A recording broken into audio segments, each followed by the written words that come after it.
하나님의 말씀은 사사기 12장 1절부터 15절까지 함께 봉독하겠습니다. 에브라임 사람들이 모여 북쪽으로 가서 입다에게 이르되 내가 암몬 자손과 싸우러 건너갈 때에 어찌하여 우리를 불러 너와 함께 가게 하지 아니하였느냐. 우리가 반드시 너와 내 집을 불사르리라 하니 입다가 그들에게 이르되 나와 내 백성이 암몬 자손과 크게 싸울 때에 내가 너희를 부르되 너희가 나를 그들의 손에서 구원하지 아니한 고로 나는 너희가 도와주지 아니하는 것을 보고 내 목숨을 돌보지 아니하고 건너가서 암몬 자손을 쳤더니 여호와께서 그들을 내 손에 넘겨주셨거늘 너희가 어찌하여 오늘 내게 올라와서 나와 더불어 싸우고자 하느냐 하니라. 입다가 길르앗 사람을 다 모으고 에브라임과 싸웠으며 길르앗 사람들이 에브라임을 쳐서 무찔렀으니 이는 에브라임의 말이 너희 길르앗 사람은 본래 에브라임에서 도망한 자로서 에브라임과 므낫세 중에 있다 하였음이라. 길르앗 사람이 에브라임 사람보다 앞서 요단강 나루턱을 장악하고 에브라임 사람의 도망하는 자가 말하기를 청하건대 나를 건너가게 하라. 길르앗 사람이 그에게 묻기를 내가 에브라임 사람이냐 하여 그가 만일 아니라 하면 그에게 이르기를 쉿볼렛이라 발음하라 하여 에브라임 사람이 그렇게 바로 말하지 못하고 쉿볼렛이라 발음하면 길르앗 사람이 곧 그를 잡아서 요단강 나루턱에서 죽였더라. 그때 에브라임 사람의 죽은 자가 4만 2천 명이었더라. 입다가 이스라엘의 사자가 된 지 6년이라 길르앗 사람 입다가 죽음에 길르앗에 있는 그의 성읍에 장사가 되었더라. 그 뒤를 이어 베들레헴의 입산이 이스라엘의 사사가 되었더라. 그가 아들 30명과 딸 30명을 두었더니 그가 딸들을 밖으로 시집 보냈고 아들들을 위하여는 밖에서 여자 30명을 데려왔더라. 그가 이스라엘의 사사가 된 지 7년이라 입산이 죽음에 베들레헴에 장사되었더라. 그를 이어 스불론 사람 엘론이 이스라엘의 사사가 되어 10년 동안 이스라엘을 다스렸더라. 스불론 사람 엘론이 죽음에 스불론 땅 아얄론에 장사되었더라. 그 뒤를 이어 바라돈 사람 힐렐의 아들 압돈이 이스라엘의 사사가 되었더라. 그에게 아들 40명과 손자 30명이 있어 어린 낙이 70마리를 탔더라.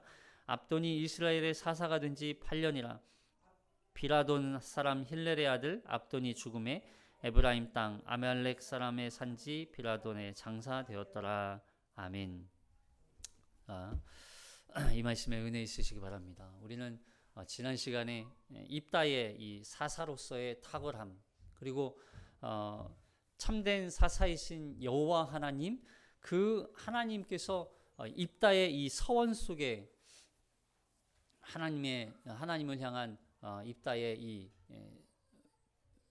고백과 함께 그걸 끝까지 순종하며 그걸 지켜냈던 입다의 모습을 우리가 보았죠. 그러니까 이 입다의 서원은 입다와 또 이 딸의 신앙의 신실함 이걸 보여주는 거였어요. 약속을 신실하게 지키려 했던 그 신앙. 물론 어떤 분들은 이 입다의 딸을 실제로 이렇게 번제물로 드렸다. 왜냐하면 입다의 딸은 하나의 예수 그리스도를 상징적으로 보여주는 거다. 이렇게도 또 보시는 분들도 계세요. 그러니까 결국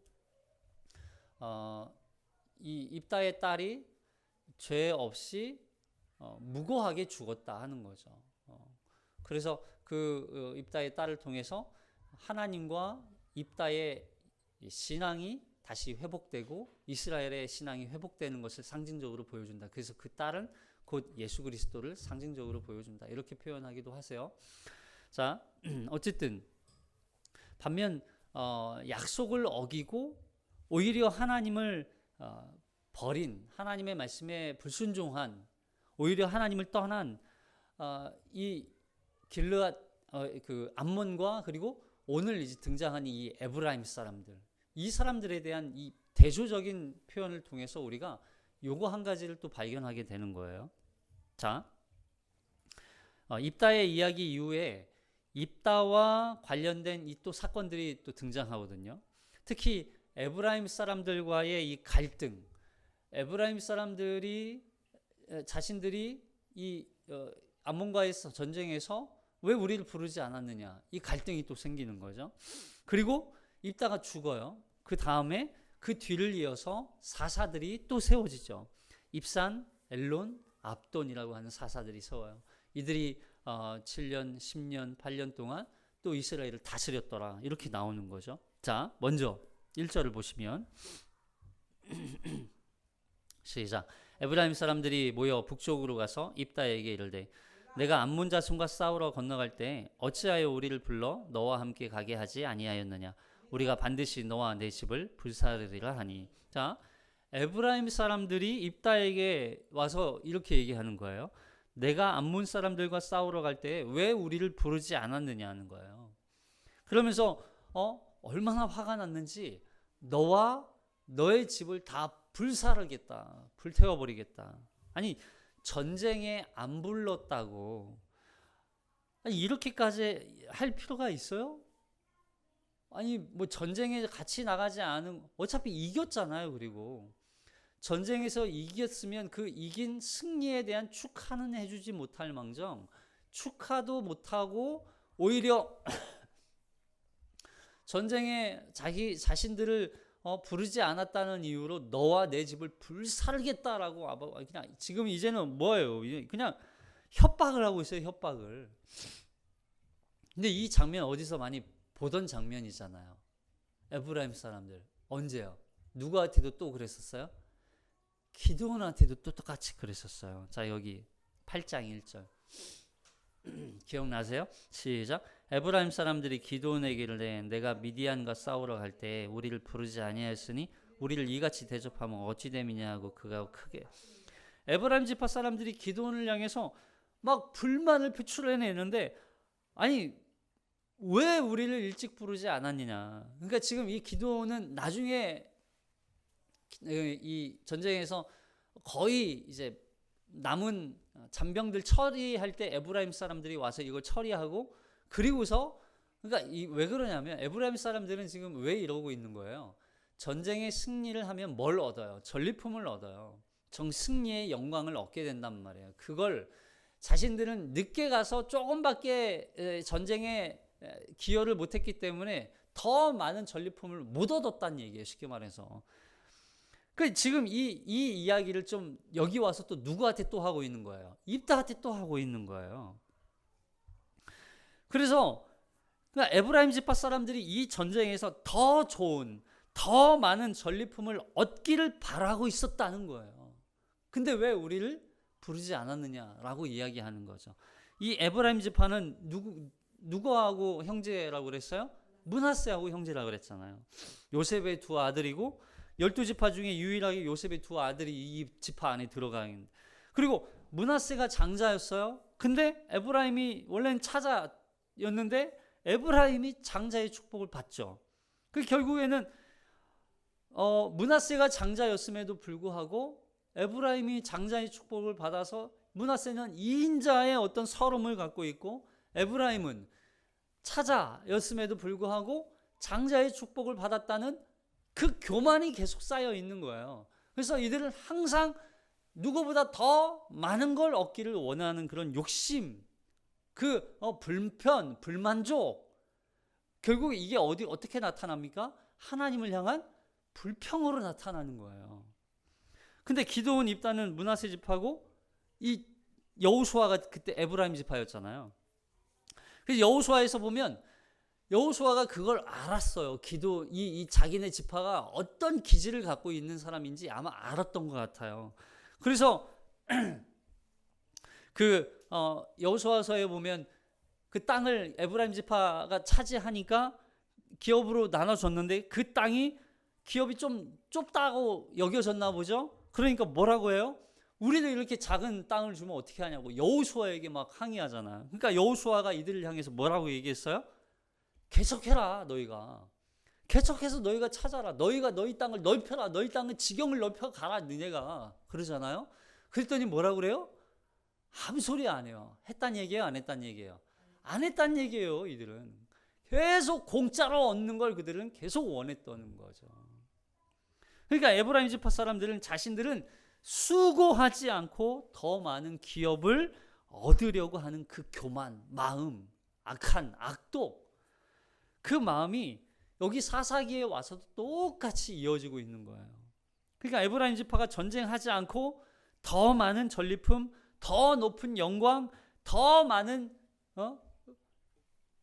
차지하고자 하는 그 욕심과 교만으로, 그래서 왜 처음부터 전쟁 때 우리를 부르지 않았느냐라고 지금 따지고 있는 거죠. 이 전쟁의 모든 공적을 그들이 얻겠다는 심보였어요. 왜 전쟁을 도와주지 않았을까요? 그러면 에브라임은 왜 입다가 불렀는데 왜 안 갔을까요? 이게 이 입다의 출신 때문에 그래요. 입다가 어떤 출신이었어요? 서자 창녀의 아들이었어요. 창녀의 자식.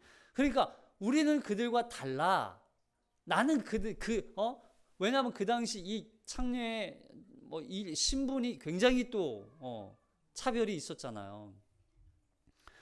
그리고 아무래도 이 암몬과의 전쟁에서 아무리 그래도 입다가 설마 승리하겠냐라고 하는 생각을 했겠죠. 그리고 입다는 그런 에브라임의 이 욕심과 교만을 지금 하나님은 이거 밝혀주고 있어요. 그러니까 에브라임을 보세요. 기드온은요, 이 에브라임의 잘못을, 이 실수, 교만을 어떻게 상대했어요? 그냥 적당히 이 언변으로 이렇게 잘 지나갔어요. 근데 입다는요, 이걸 드러내요. 입다가 이 에브라임을 하다못해 쉽게 말해서 이 에브라임의 욕심과 교만과 하나님을 향한 불신앙을 하나님의 심판 앞으로 데리고 가지고 오는 거예요. 자, 왜 그러냐면, 자, 2절에 보면,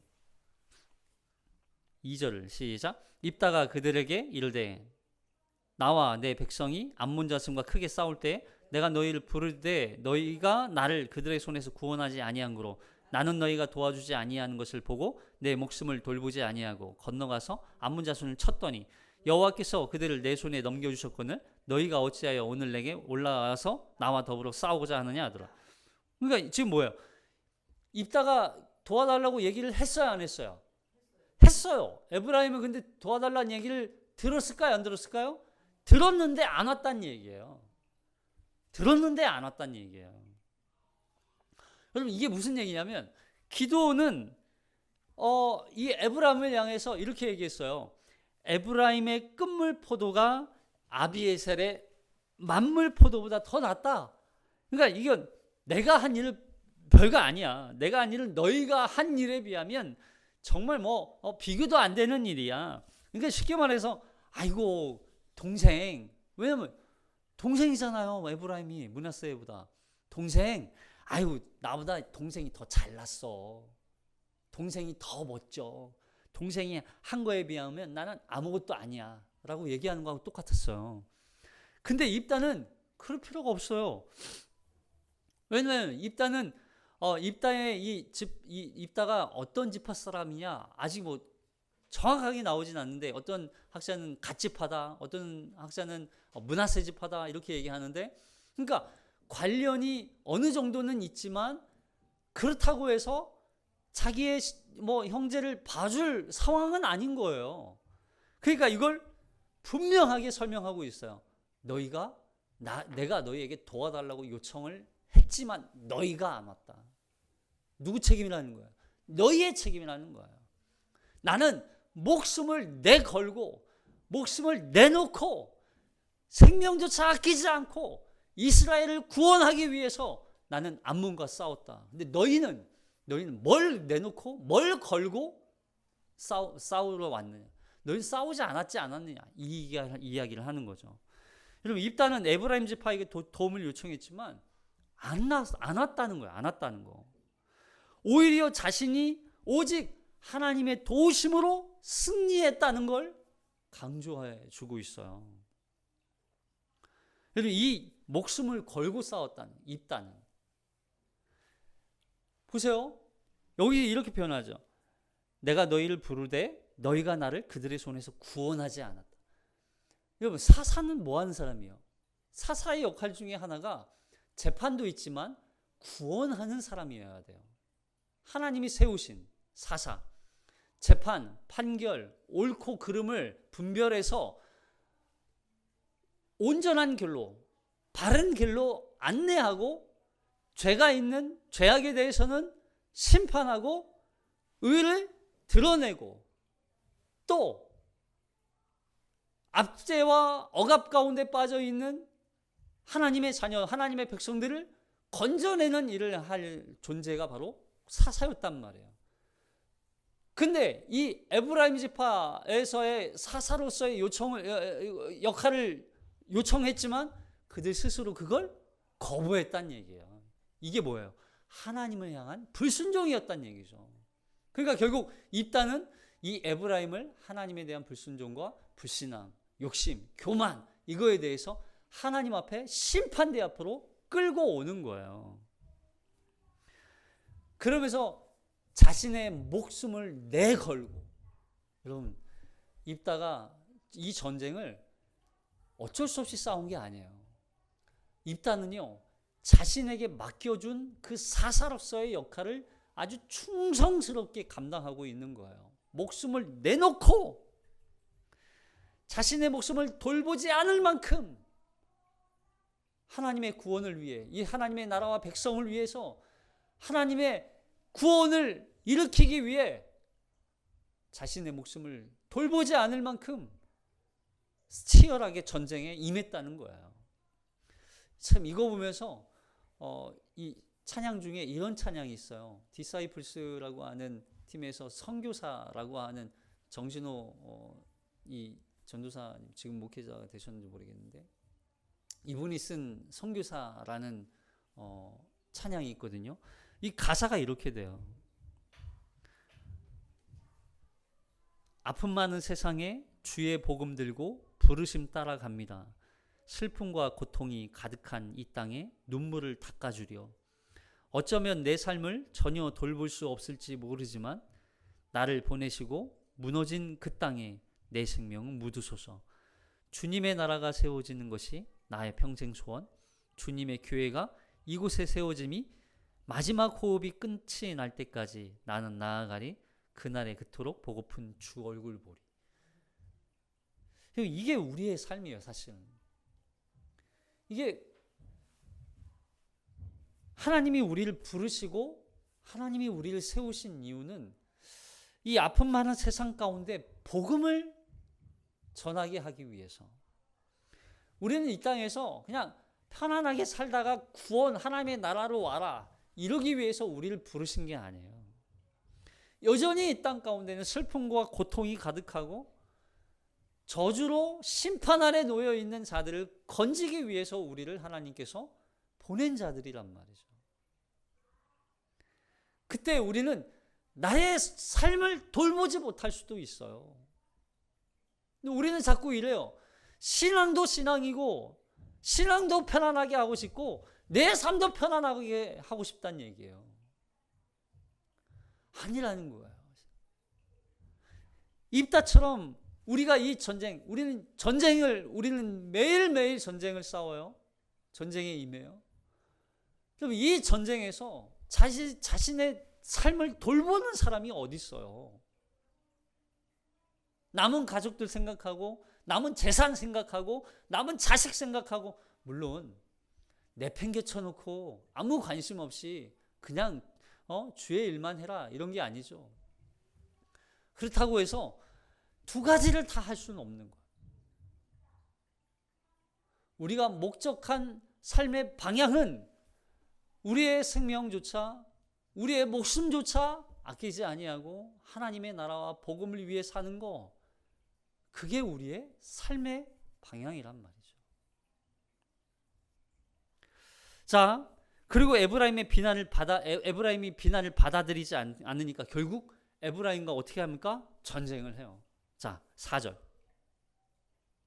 시작. 입다가 길르앗 사람을 다 모으고 에브라임과 싸웠으며 길르앗 사람들이 에브라임을 쳐서 무찔렀으니 이는 에브라임의 말이 너희 길르앗 사람은 본래 에브라임에서 도망한 자로서 에브라임과 므낫세 중에 있다 하였습니다. 자, 이게 무슨 말이냐면 입다와 길르앗 사람들이 결국에는 에브라임과 전쟁에서 길르앗 사람들을 쳐서 무찔러요. 근데 에브라임 당시에 이게 무슨 에브라임 사람들이 이 길르앗 사람들을 향해서 했던 표현이 있어요. 그게 뭐냐면 에브라임에서 도망한 자라는 뜻이에요. 표현이었던 거예요. 그러니까 이 조롱하는 표현인 거죠. 너희는 에브라임에서 도망친 자들이잖아. 너희는 에브라임에서 도망친 놈들이잖아. 도망자들이잖아. 이렇게 조롱했다는 얘기예요. 길르앗과 입다는 원래 도망자였다는 거예요. 이 말은 입다가 누구의 자식이었기 때문에, 창녀의 자식이었기 때문에 그 형제들로부터 어떻게 됐어요? 쫓겨났잖아요. 그래 결국에는 그 쫓겨났다는 게 너 나가 해서 나간 게 아니라 죽이려고 하니까 몰래 도망쳐 나왔다는 얘기예요. 이게 입다의 신분이었어요. 입다 이 어두웠던 과거를 조롱하고 있어요. 근데 그렇게 과거에는 입다와 길르앗을 조롱하는 그 도망자였는데 이제는 어떻게 됩니까? 에브라임이 도망칠까요? 안 도망칠까요? 에브라임이 도망치는 상황으로 바뀌어요. 자, 5절. 자, 5절 시작. 길르앗 사람이 에브라임 사람보다 앞서 요단강 나루턱을 장악하고 에브라임 사람의 도망하는 자가 말하기를 청하건대 나를 건너가게 하라 하면 길르앗 사람이 그에게 묻기를 내가 에브라임 사람이냐 하여 그가 만일 아니라 하면 그에게 이르기를 쉿볼렛이라 발음하라 하여 이 에브라임 사람이 그렇게 바로 말하지 못하고 쉿볼렛이라 발음하면 길르앗 사람이 곧 그를 잡아서 요단강 나루턱에서 죽였더라. 그때 에브라임 사람의 죽은 자가 42,000명이었더라. 자, 바뀌었죠. 원래는 에브라임에서 도망친 자라고 길르앗과 입다를 향해서 조롱했는데 이제는 에브라임 사람들이 도망치기 시작해요. 상황이 역전됐어요. 자, 그렇게 도망치는데 그러면 이게 에브라임 사람인지 길르앗 사람인지 어떻게 분별하냐는 거죠. 이 사람들이 요단강을 건너면 바로 도망쳐서 자기 땅으로 들어가니까 이걸 도망가지 못하게 만들기 위해서 이 길르앗 사람들이 먼저 가서 요단강 나루턱을 점령했어요. 그리고서 이 요단강을 건너려면 뭘 발음해라? 쉿볼렛을 발음해봐라. 근데 만약에 쉿볼렛이라고 발음 못하면 죽는 거예요. 자, 자, 여기 보면 쉿볼렛이냐 쉿볼렛이냐 이거 차이가 있어요 없어요? 거의 그냥 비슷해 보이잖아요. 네, 실제로도 이게 그 당시 이 쉿볼렛과 쉿볼렛은 그냥 통용적으로 썼던 단어라고 하는 거죠. 근데 왜 이게 다르냐면 정말 중요한 의미가 담겨 있어요. 자, 쉿볼렛은 원래 히브리어로 무슨 뜻이라고요? 써 있잖아요. 이삭, 그렇죠? 이삭 또는 곡식이 익은 이삭, 알곡. 그러니까 단순히 이삭이 아니라 곡식이 익은 상태의 이삭을 말해요. 알곡. 근데 이 단어는 이 쉿볼렛은 자, 이 히브리어는 우리는 왼쪽에서 오른쪽으로 읽잖아요. 글씨를 읽을 때. 근데 히브리어는 오른쪽에서 왼쪽으로 읽어요. 근데 보면 이 쉿볼렛은 쉰이라고 하는 자음으로 시작해요. 쉰이라고 하는 자음. 이 쉰이 나중에 또 우리가 히브리어를 하게 되면 알겠지만 쉐마 들으라 이스라엘 할 때 이 쉐마 할 때 이 쉰자가 시작되거든요. 쉰으로. 그러니까 이 단어가 굉장히 중요한 단어예요. 그 반면에 이 쉿볼렛이라고 하면 이 쉿볼렛은 네모처럼 생긴 자음으로 시작하죠. 이게 사맥이라고 하는 단어인데 이게 이 자음인데 이 자음 사맥으로 시작하면 어떤 큰 의미가 없어요. 물론 이걸 혼용적으로 썼기 때문에 쉿볼렛 하든지 쉿볼렛 하든지 큰 차이가 없다 이렇게 얘기하기도 하지만 그게 이런 거죠. 자, 이걸 단순히 하냐 못하냐 이 차이가 아니에요. 이건 우리나라도 이게 지방마다 사투리가 있다 보니까 우리 쌀 발음할 때 어떤 지역은 쌀이라고 발음을 못하고 살이라고 하잖아요. 예. 그러면서 살이라고 했다고 꼭 쌀 맞잖아, 살. 예. 그 차이를 우리는 이제 분별하는 사람들이 있지만 그 사람들은 이게 별로 뭐 중요하지 않은 거예요.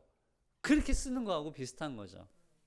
근데 이게 단순히 발음하냐 못하냐 이게 뭐 이상합니까? 물론 외국 사람들이 듣기엔 또 이상할 수도 있죠. 처음 듣는 사람들은 쌀과 살의 차이를 아는 사람들은, 그러니까 이삭과 이삭이 아닌 어떤 다른 의미로 발음을 하면 이거는 전달력에 어떤 차이가 생기는 거예요. 아무리 통용적으로 사용했다 할지라도. 근데 보세요. 이거 겉모습으로 분별이 돼야 안 돼요. 겉모습은 똑같아요. 그러나 그의 말한 것을 보면 드러난다는 거예요. 이건 쉽게 말해서 흉내 낼 수 없는 거예요. 에브라임 사람들은 절대로 흉내 낼 수 없는 거예요. 어떤 지역에 있는 사람들은 그 발음을 절대로 할 수 없는 거예요. 에브라임 사람들은 흉내 낼 수 없는 발음. 세상 사람들, 쉽게 말해서 다른 사람들은, 세상 사람들은 전혀 흉내 낼 수 없는 발음이라는 거예요. 세상 사람들과 성도의 삶은 전혀 다른 삶이라는 걸 상징적으로 보여주는 거예요. 그럼 진짜 그리스도인은 그 진짜 그리스도인으로서의 진짜 모습이 있는 거예요. 진짜 모습이 있다고요. 그리스도인에게는. 근데 세상 사람들은 그걸 흉내를 낼 수가 없어요. 그걸 찾아내는 거예요. 이건 단순히 발음하냐 못하냐의 차이가 아니에요. 흉내를 내지 못하냐의 차이가 아니에요. 이거는 생명과 연결되어 있어요. 그러니까 쉽볼렛은 이삭, 익은 곡식, 알곡이란 뜻이란 말이에요. 근데 십볼렛은 아무런 의미가 없어요. 무슨 말이에요? 십볼렛은 껍데기 신앙이라는 거예요. 십볼렛은요, 알곡, 곡식. 여러분 성경에도 알곡 신앙이 있고 가라지 신앙이 있어요. 진짜 알곡 신앙인지 가라지인지 가려내겠다는 거예요. 결국에는. 여러분 여기 예레미야서 23장 28절 시작. 여호와의 말씀이니라. 꿈을 꾼 선지자는 꿈을 말할 것이요 내 말을 받은 자는 성실함으로 내 말을 말할 것이라. 겨가 어찌 알곡과 같더니. 겨는 알곡과 같아요, 틀려요? 전혀 달라요. 이거는 똑같을 수가 없어요. 알곡과 겨는 전혀 다른 거예요. 자, 마태복음 3장 12절 시작. 손에 키를 들고 자기의 타작마당을 정하게 하사 알곡은 모아 곡간에 들이고 쭉정이는 꺼지지 않는 불에 태우지.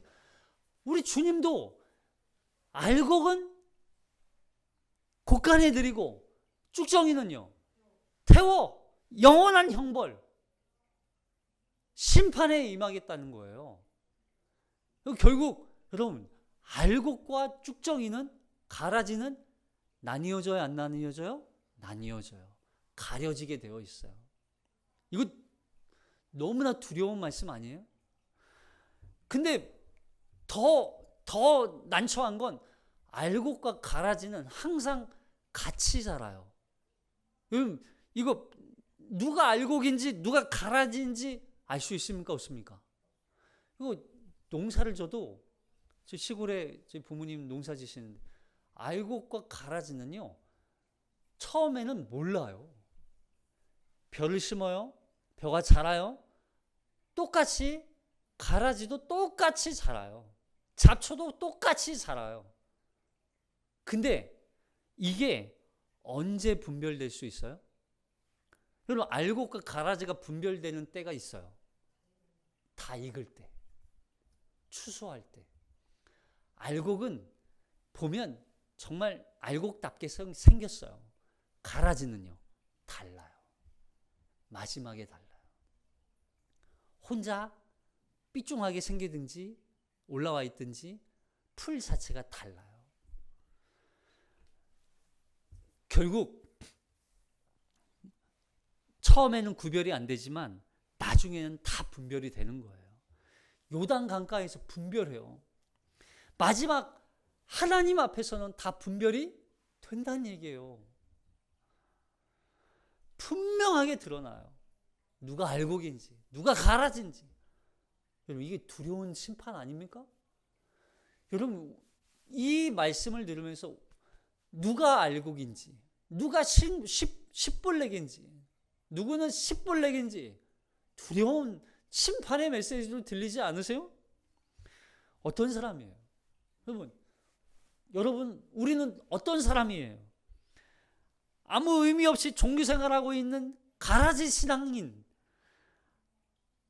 그냥 교회만 왔다 갔다 하는 종교인이 아닌지, 아니면 정말 하나님의 말씀에 순종하기 위해서 그 말씀 앞에 서서 자신을 쳐서 복종케 하고 온전히 그리스도를 따르는 그 회심한 그리스도인으로서 살아가는 사람인지, 여러분 어떤 사람이에요? 근데 그러면 무엇을 보고 우리를 가르칠까? 뭘 보고 하나님이 마지막 때 이 사람은 알곡이야, 이 사람은 가라지야, 뭘 보고 가르칠까요? 자, 알곡과 가라지를 구별해요. 뭘로 구별해요? 마지막에 열매로 구별하신다고 그랬어요. 자, 마태복음 13장 시작. 예수께서 그들 앞에 또 비유를 들어 이르시되 천국은 좋은 씨를 제밭에 뿌린 사람과 같으니 사람들이 살 때 그 원수가 와서 곡식 가운데 가라지를 덧뿌리고 갔더니 싹이 나고 결실할 때 가라지도 보이거늘 집주인의 종들이 와서 말하되 주여 밭에 좋은 씨를 뿌리지 아니하였나이까? 그런데 가라지가 어디서 생겼나이까? 주인이 이르되 원수가 이렇게 하였구나.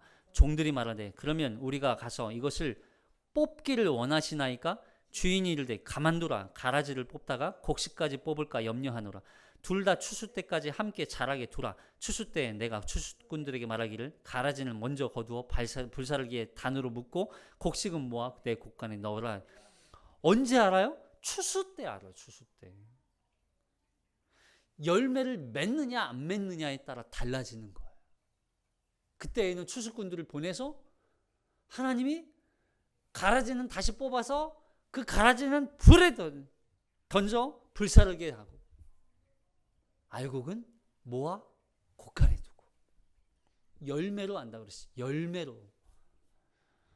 그러면 한 가지 더 질문이 생겨요. 그러면 열매를 어떻게 맺어요? 여러분, 우리는 열매를 어떻게 맺을 수 있어요? 이 땅에서 윤리 도덕적으로 세상 법도 잘 지키고, 다른 사람들에게 피해 안 주고, 다른 사람 어렵고 가난한 자를 도와주고 구제하고 선을 베풀고 기부도 많이 하고 예배도 열심히 드리고 기도도 많이 하고, 이러면 우리가 열매 맺는 거예요? 아니에요. 자, 여기 로마서 11장 17절. 로마서 11장 17절 시작. 또한 가지 얼마가 꺾이었는데 돌 감람나무인 내가 그들 중에 접붙임이 되어 참 감람나무의 뿌리에 진액을 함께 받은 자가 되어지. 뭐예요? 우리는 원래 돌 감람나무였어요. 근데 잘려서 우리는 죽을 자들이었다고요. 그런 우리를 잘라서 누구에게 접붙였다는 얘기예요? 그리스도에게 접붙였다는 얘기예요. 그리스도에게. 그러면 우리 인생은요, 그 전에는 돌 감람나무였어요. 돌 감람나무로서 그냥 돌 감람나무만 열매만 맺는 자들이었다고요. 아무것도 소용없는 열매, 그냥 죽을 열매, 아무런 가치 없는 열매, 하나님의 심판받을 열매만 맺히며 살았다고요. 그런데 그런 우리를 누구에게? 그리스도에게 접붙이는 순간 우리는 이제 어떤 열매를 맺는 거예요? 참 감람나무 열매를 맺는 거예요. 그 참 감람나무 열매로부터 올라오는 뿌리 진액을 먹으면서 그 진액으로 말미암아 우리가 그 진액의 결과물인 열매를 맺는 게 우리 인생이라는 거예요. 그러니까 우리가 뭘 열심히 하는 게 아니라고요. 우리가 수고하는 게 아니에요. 우리가 최선을 다해서 노력해서 열매 맺는 게 아니라고요. 우리는 누구에게 붙어 있어야 돼요? 참 감람나무이신 주님께 붙어 있어야 돼요. 그리스도의 접붙임 받은 자로서. 그렇지 않으면 우리는 죽은 자예요. 죽은 자. 죽은 자. 마지막 심판이 우리 앞에 기다리고 있어요. 여러분, 이 심판이 얼마나 두려운지 몰라요. 여기 몇 명이 죽었어요? 42,000명이 죽었어요. 42,000명. 여러분, 이 숫자가 주는 의미가 있어요. 뭐냐면 이 숫자는 에브라임이 출애굽할 때 처음에 인구 계수를 하죠. 그때 인구 조사할 때 장정수가 45,000명이었어요. 45,000명. 근데 이게 한 번만 인구 계수한 게 아니죠. 나중에 또 2차 인구 조사를 또 해요. 이때 인구 조사한 인구가 32,500명이에요. 물론 이게 시간이 지나면서 에브라임 지파 사람들이 조금 늘어났겠죠. 장정수가 45,000에서 32,500으로 줄었다가 그리고서 좀 늘었던 것 같아요. 근데 많이 늘어도 42,000명이 죽었다는 얘기는 에브라임 지파의 장정이 거의 다 죽었다는 얘기예요. 거의 다. 에브라임 지파의 존속이 어려울 만큼, 에브라임 지파가 거의 멸절할 만큼 죽었다는 얘기예요. 여러분, 자기의 종족이 사라지는 거예요. 이게 심판이었어요. 얼마나 두려운 심판이었는지. 쉿볼렛 못하면 죽는 거예요. 쉿볼렛과 십볼렛의 차이는 단순히 발음하냐 못하냐의 차이가 아니라 생명을 얻느냐 죽느냐의 차이예요. 우리가 이런 결단이 있었으면 좋겠어요. 하나님이 말씀하시면 내가 나아갑니다. 주님 뜻이 아니면 내가 멈춰서겠습니다. 하나님이 이끄심대로 순종하며 살겠습니다. 하나님 앞에 그리스도에게 온전히 접붙임 받아 돌감람나무 열매 맺는 죽은 인생이 아니라 참 감람나무로서, 여러분, 그러면 누구의 열매를 맺게 돼요? 우리가 원하는 열매를 맺어요? 아니면 그리스도에게 접붙인 자로서 그리스도의 열매를 맺어요? 그리스도의 열매를 맺는 거예요. 이게 성령의 열매라고요. 그리스도에게 붙어있을 때 맺을 수 있는 열매예요. 근데 그리스도에게서 떠나면 그냥 죽은 거예요. 우리 이런 결단이 있었으면 좋겠어요. 주님께 붙어있는 나, 온전히 주님께 하나 되어져 주님과 나 사이에 어떤 이물질도 없어서 온전히 주님께 붙어서 아름다운 참된 열매를 알곡과 같은 신앙으로 하나님 앞에 서는 우리가 되게 해달라고 결단했으면 좋겠어요. 여러분, 그리고 뒤에 나오는 이 입다의 죽음과 또 입산이라고 하는 사사가 세워지고 엘론이라는 사사가 세워지고 압돈이 세워져요. 자, 봅시다. 8절부터 볼게요. 8절. 입산이라는 사사가 세워지죠. 8절 시작. 그 뒤를 이어 베들레헴의 입산이 이스라엘의 사사가 되었더라. 그가 아들 30명과 딸 30명을 두었더니 그가 딸들을 밖으로 시집 보냈고 아들들을 위하여는 밖에서 여자 30명을 데려왔더라. 그가 이스라엘의 사사가 된 지 7년이라 입산이 죽음에 베들레헴에 장사되었더라. 그럼 베들레헴에서 살던 이 입산이라고 하는 부유한 사람, 부유했던 사람이 사사가 돼요. 이게 입산에게 아들이 30명이 있고 딸이 30명이 있었어요. 엄청난 부유한 집안이었죠. 어떻게 아들 30, 딸 30? 뭐 그럼 첩도 많고 막 부유하게 살았네. 뭐 돈과 권력과 부유를 함께 누렸던 사람인가 보다. 그러면 사사 되면 뭐 부자 되는 건가? 그럼 이렇게 오해할 수 있잖아요. 이게 그런 뜻이 아니에요. 이게 이렇게 부유했던 입산이 사사가 되었는데 그에게 있던 아들 30명을 어떻게 했다고요? 밖에 있는 여자들을 데려다가 결혼을 시켜요. 이 베들레헴에 살았다는 얘기는 이 사람이 어떤 지파냐면 유다 지파였다는 얘기예요. 유다 지파. 그러니까 유다 지파니까 원래 결혼을 하려면 지파끼리는 서로 다른 지파끼리 결혼을 시켰을까요? 안 시켰을까요? 안 시켰어요. 그 당시에는. 자기 지파 안에서만 결혼을 시켰다고요. 그래야 지파가 존속이 되니까, 가문이 존속이 되니까. 근데 그 지파 안에서 결혼을 시키지 않고 밖에서 데려왔다는 얘기예요. 그럼 딸들도 마찬가지예요. 30명의 딸을 자기네 지파 안에서 얼마나 좋은 남자들 많았겠어요. 근데 그들과 결혼시키지 않고 다른 지파에서 밖에서 들여왔다는 얘기예요, 신랑을. 그럼 결국 이 입산이 다른 지파, 다른 사람, 밖에서 데려온 사람들과 혼인을 시키면 다 관계가 어떻게 되겠어요? 사돈이 되는 거예요, 사돈. 12지파니까 최소한 30명의 아들을 보내면 12지파니까 두세 명의 딸과 아들들을 사위들을 데려왔다는 얘기잖아요. 그렇게 데려와서 원래는 그 전까지만 해도 모든 지파는 지파끼리만 결혼하고 지파 안에서만 자기네만 우선으로 살았던 지파였는데, 이스라엘이었는데, 이 공동체를 어떻게 하는 거예요? 하나로 통일시키는 거예요. 하나로. 예전에 고구려 무슨 왕이죠? 어떤 왕도 그랬죠. 하나로 통일시키기 위해서 자신의 딸들을 결혼시키고 자식들을 결혼시켜가지고. 그럼 이게 왜 이렇게까지 했을까요? 여기 입산을 봤잖아요. 앞서 입다가 했던 그 에브라임과 길앗과의 전쟁을 봤잖아요. 이 참혹한 전쟁을 봤잖아요.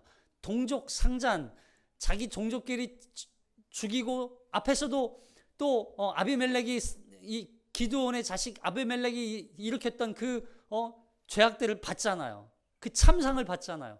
이래서는 안 되겠다.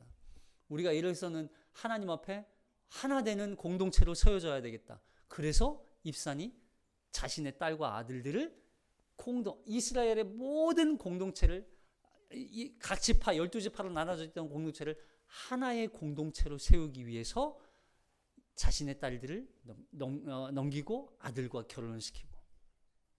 여러분, 이게 쉬웠겠어요? 어떤 마음이 있지 않으면, 하나님의 마음이 있지 않으면 이렇게 할 수가 없는 거예요. 하나 되는 거, 한 공동체를 세우는 거, 이게 어려워요. 자, 뒤에 나오는 엘론도 마찬가지예요. 엘론 보세요. 엘론 11절 12절 시작. 그 뒤를 이어 스불론 사람 엘론이 이스라엘 사사가 되어 10년 동안 이스라엘을 다스렸더라. 스불론 사람 엘론이 죽음에 스불론 땅 야엘론에 장사되었더라. 어떤 내용이 없어요. 그냥 사사가 되었대요. 근데 사사가 죽었대요. 뭐예요? 10년 동안 아무 일이 없었대요. 왜요? 앞서 입산이 어떻게 했으니까? 네, 화평, 하나 되는 공동체, 하나님 나라의 백성의 하나됨을 이루니까 평안하였다는 거예요. 이게 유지가 되는 거예요. 그리고 압돈까지 이어지죠. 자, 13절 15절까지 시작. 그 뒤를 이어 비라돈 사람 힐렐의 아들 압돈이 이스라엘 사사가 되었더라. 그에게 아들 40명과 손자 30명이 있어 어린 낙이 70마리를 탔더라. 압돈이 이스라엘 사사가 된 지 8년이라. 비라돈 사람 힐렐의 아들 압돈이 죽음에 에브라임 땅 아멜렉 사람이 산지 비라돈에 장사되었더라. 여기도 뭐 없어요. 부유했더라. 여러분, 이게 압돈이 사사가 되어서 돈과 권력을 누리면서 잘 먹고 잘 살았다, 이런 얘기를 하기 위해서 쓴 거예요? 아니에요. 부유했지만 그가 사사가 되어서, 이게 앞뒤가 바뀌었어요. 사사가 되어서 부유해진 게 아니라 원래 부유했다는 거예요. 왜요? 앞에서부터 해왔던 이 공동체가 하나됨으로 인하여서 그들끼리 서로 치고받는 어떤 그런 싸움이 없고 내란을 같이 막아내고 평안한 삶이 하나님께서 은혜로 주어졌더라. 이걸 얘기하는 거예요. 결국 보세요. 우리는 그래서 하나 되는 공동체가 중요해요. 자, 요한복음 17장 21절. 요한복음 17장 21절 시작. 아버지여, 아버지께서 내 안에 내가 아버지 안에 있는 것 같이 그들도 다 하나가 되어 우리 안에 있게 하사 세상으로 아버지께서 나를 보내신 것을 믿게 하옵소서. 내게 주신 영광을 내가 그들에게 주었사오니 이는 우리가 하나 된 것 같이 그들도 하나가 되게 하려 함이라. 곧 내가 그들 안에 있고 아버지께서 내 안에 계시어 그들도 온전함을 이루어 하나가 되게 하려 함은 아버지께서 나를 보내신 것과 또 나를 사랑하심 같이 그들도 사랑하신 것을 세상으로 알게 하려 함이로다. 여러분, 우리는 자기들끼리 평안하자, 자기들끼리 잘 먹고 잘 사자 아니라는 거예요. 성부 하나님, 성자 예수님, 성령 하나님이 하나 되신 것 같이 서로의 역할이 다르고 서로가 자신들의 위치에서 하나됨을 이루었던 것처럼 우리도 성부, 성자, 성령 안에서 하나됨을 누리며 지체 간에 하나됨을 이루어 가야 되는 것을 우리에게 보여주는 거예요. 우리 하나님의 백성으로서 모두가 하나란 말이죠. 여러분, 근데 하나됨이 너무나 중요한 게 여기 보니까 23절에 이렇게 말씀해요. 곧 내가 그들 안에 있고, 누가? 주님이 우리 안에 있고, 아버지께서, 성부 하나님, 아버지께서 내 안에 계시오. 주님 안에 아버지가 계시고, 하나님이 아버지가 아들 안에 있고, 아들 안에 아버지가 있고, 그리고 그 안에 누가 있어요? 우리도 있는 거예요. 그 안에 우리도 있는 거예요. 그러니까 결국에는 그들로 뭘 이루어요? 23절에 계속 보세요. 내가 그들 안에 있고 우리 안에 있다는 얘기예요. 아버지께서 내 안에 계시고 하나님이 주님 안에 계시다는 거예요. 그리고 그들로 뭘 이루어요? 온전함을 이루어. 할렐루야. 온전함을 이루는 거예요. 이게 나 혼자 있으면 온전함이 돼요, 안 돼요? 안 된다는 얘기예요. 이게 함께 있을 때 온전함을 이룰 수 있다는 얘기예요. 온전함, 흠이 없는. 그러니까 우리는 자꾸 나 이쯤이면 나 괜찮지 않아? 에이, 내가 이 정도면 적당하니 나 세상 사람들 이 정도면 나 잘 사는 거지. 나 괜찮아. 아니라는 거예요. 우리가 주님 안에 있어야 돼요. 하나님 안에. 그리고 공동체 안에. 이 공동체 안에 함께 있을 때 내가 온전해질 수 있는 거예요. 때로는 우리를 밀어주고, 때로는 끌어주고, 때로는 우리의 약점을 덮어주고, 상처난 부분을 싸매주고, 우리가 함께 이 공동체 안에서 이걸 이루어가는 거. 그렇게 해서 우리가 온전해져 가는 거예요. 여러분, 하나 되는 것은 참 어려워요. 근데 그 하나됨 안에 우리가 이 하나됨을 지키는 애가 우리에게 필요해요. 자, 에베소 4장 3절 마지막으로 읽어보겠습니다. 시작. 평안에 매는 줄로 성령이 하나 되게 하신 것을 힘써 지키라. 힘써 지키라. 모든 노력을 다 해야 된다는 얘기예요. 하나된 공동체를 지키기 위해서 모든 수고를 해야 돼요. 때로는 내가 손해봐야 되고, 때로는 우리가 그 아픔을 함께 나누어야 되고 공감해야 되고 어렵죠. 그럼에도 불구하고 노력해야 돼요. 그걸 통해서 우리가 하나 되는 공동체로 세워질 때 하나 되는 그곳에 하나님의 나라가 임할 줄로 믿습니다. 기도하겠습니다.